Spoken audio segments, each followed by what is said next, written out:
my name is Ryan Lane, and welcome to my review channel. So for today's movie, I will be reviewing Conclave, directed by Edward Berger and starring Ray Fiennes, Stanley Tucci, John Lithgow, Sergio Castellitto, Isabella Rossellini, and Carlos Diez.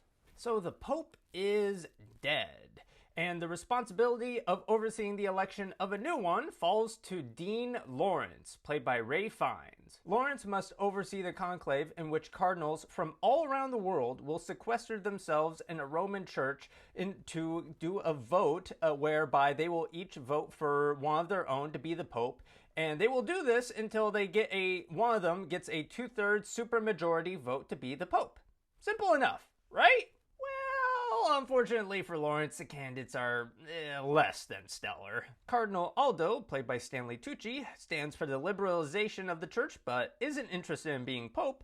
Cardinal Tedesco, played by Sergio Castellitto, is a sociable racist who wants Latin in Mass and gays in hell. And Cardinal Tremblay, played by John Lithgow, is a sketchy bureaucrat with skeletons in his closet. Though that could be said of many of the candidates. The only candidate for the position of Pope without any immediate red flags popping up is Cardinal Benitez, played by Carlos Diez. And even then, his last-minute addition to the roster at the conclave is unusual at best.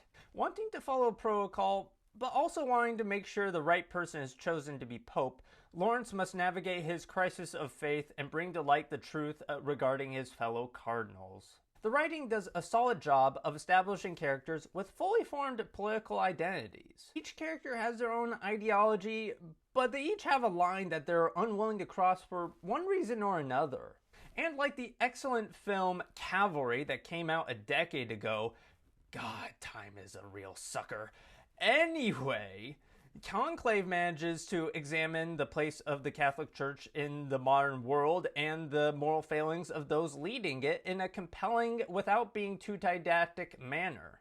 The only issue weighing down the writing is a subplot regarding terrorist bombings. For a subplot that has a pretty big influence upon the plot, especially later on in the second act, I could have used maybe a little bit more detail.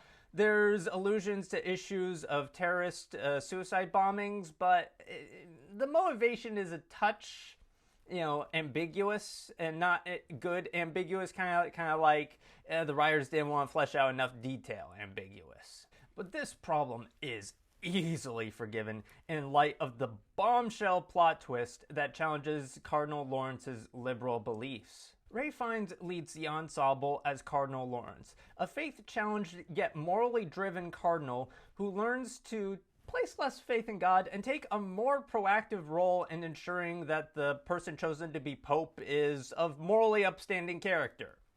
Or at least isn't a complete scumbag.